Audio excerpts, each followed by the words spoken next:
श्री गणेशाय नमः। श्री सीताराम चरण कमलेभ्यो नमः। पावन रामचरितमानस राम कथा में आज हमारा प्रसंग है कि भगवान श्री राम ने जब मारीच का वध कर दिया, उसके बाद जब वे आश्रम की ओर लौट रहे थे तो वो क्या देखते हैं और आगे की क्या लीला होती है। शुरू करने से पहले मैं आप लोगों से निवेदन करता हूँ कि जो लोग चैनल पर पहली बार हैं आवश्यक रूप से चैनल को सब्सक्राइब करें और अंत तक जाना नहीं भूलें, जिससे आपको पूरी जानकारी मिल सके। श्री रघुनाथ जी ने छोटे भाई लक्ष्मण को आते देखकर बाह्य रूप से बहुत चिंता की और कहा, हे भाई, तुमने जानकी को अकेली छोड़ दिया और मेरी आज्ञा का उल्लंघन कर यहाँ चले आए। राक्षसों के झुंड वन में फिरते रहते हैं। मेरे मन में ऐसा आता है कि सीता आश्रम में नहीं है। छोटे भाई लक्ष्मण जी ने श्री राम जी के चरण कमलों को पकड़कर हाथ जोड़कर कहा, हे नाथ, मेरा कुछ भी दोष नहीं है। लक्ष्मण सहित प्रभु श्री राम जी वहाँ गए जहाँ गोदावरी के तट पर उनका आश्रम था। आश्रम को जानकी जी से रहित देखकर श्री राम जी साधारण मनुष्य की भांति व्याकुल और दीन हो गए। वे विलाप करने लगे, हा गुणों की खान जानकी, हा रूपशील व्रत और नियमों में पवित्र सीते। लक्ष्मण जी ने बहुत प्रकार से समझाया। तब श्री राम जी लता और वृक्षों की पंक्तियों से पूछते हुए चले, हे पक्षियों, हे पशुओं, हे भौरों की पंक्तियों, तुमने कहीं मृगनयनी सीता को देखा है? खंजन, तोता, कबूतर, हिरण, मछली, भौरों का समूह, प्रवीण, कोयल, कुंदकली, अनार, बिजली, कमल, शरद का चंद्रमा और नागिनी, वरुण का पाश, कामदेव का धनुष, हंस, गज और सिंह, ये सब आज अपनी प्रशंसा सुन रहे हैं।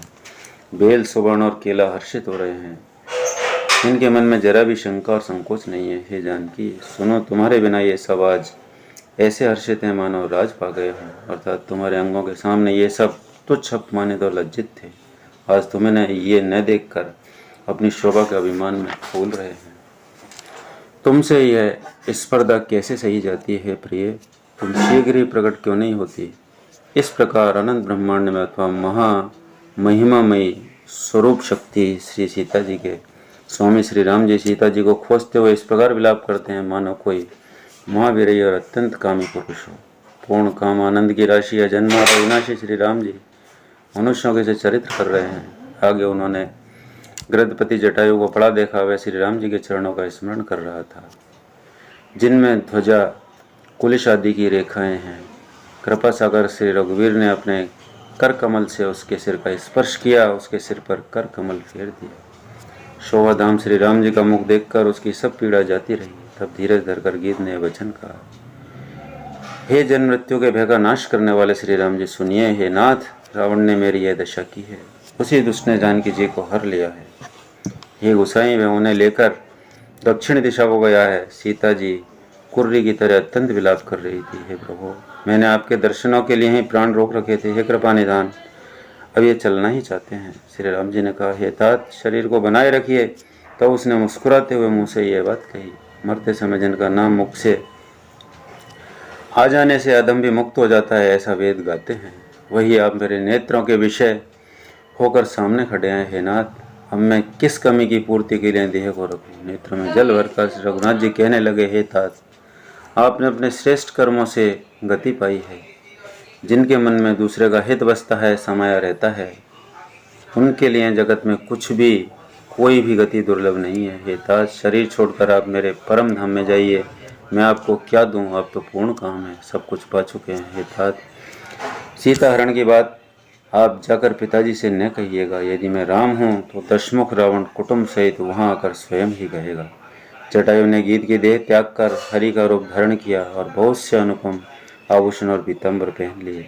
श्याम शरीर है, विशाल चार भुजाएं हैं और नेत्रों में प्रेम तथा आनंद के आंसुओं का जल भरकर वह स्तुति कर रहा है। हे राम जी, आपकी जय हो। आपका रूप अनुपम है, आप निर्गुण हैं, सगुण हैं और सत्य ही गुणों के प्रेरक हैं।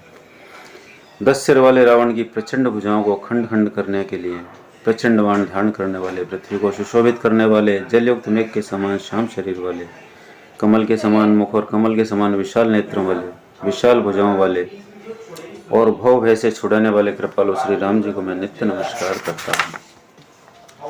आप अपरिमित बल वाले हैं, अनादि अजन्मा अव्यक्त एक अगोचर, गोविंद, इंद्रियों से अतीत, सुख दुख जन्म मरण हर्ष शोक आदि द्वंद्वों को हरने वाले, विज्ञान की धन मूर्ति और पृथ्वी के आधार हैं तथा जो संत राम मंत्र को जपते हैं, उन अनंत सेवकों के मन को आनंद देने वाले हैं। उन निष्काम प्रिय तथा काम आदि दुष्टों के दल का दलन करने वाले श्री राम जी को मैं नित्य नमस्कार करता हूँ, जिनको स्तुतियाँ निरंजन माया से परे ब्रह्म व्यापक निर्विकार और जन्म रहित कहकर गान करती हैं। मुनि जिन्हें ध्यान, ज्ञान, वैराग्य और योग आदि अनेक साधन करके पाते हैं, वे ही करुणा कंद शोभा के समूह प्रकट होकर जड़ चेतन समस्त जगत को मोहित कर रहे हैं।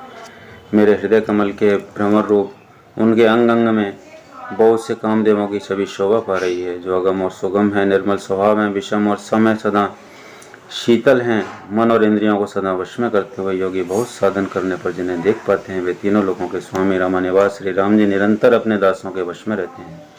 वे ही मेरे हृदय में निवास करें, जिनकी पवित्र कीर्ति आवागमन को मिटाने वाली है। अखंड भक्ति का वर मांग कर गिरिराज जटायु श्री हरि के परम धाम को चला गया। श्री रामचंद्र जी ने उसकी सारी क्रियाएं यथायोग्य अपने हाथों से की। श्री रघुनाथ जी अत्यंत कोमल चित्त वाले, दीन दयालु और बिना ही कारण कृपालु हैं। गीत अदम पक्षी और मांसाहारी था, उसको भी वह दुर्लभ गति दी जिसे योगी जन मांगते रहते हैं। शिव जी कहते हैं, हे पार्वती सुनो, वे लोग अभागे हैं जो भगवान को छोड़कर विषयों से अनुराग करते हैं। फिर दोनों भाई सीता जी को खोजते हुए आगे चले, वे वन की सघनता को देखते जाते हैं। तो मित्रों, इस प्रकार भगवान श्री राम ने किस प्रकार गीतराज जटायु को अपने धाम और अपना रूप दिया, उसकी कितनी बड़ी गति दी। तो आइए अगले वीडियो में फिर मिलते हैं। नमस्कार, धन्यवाद।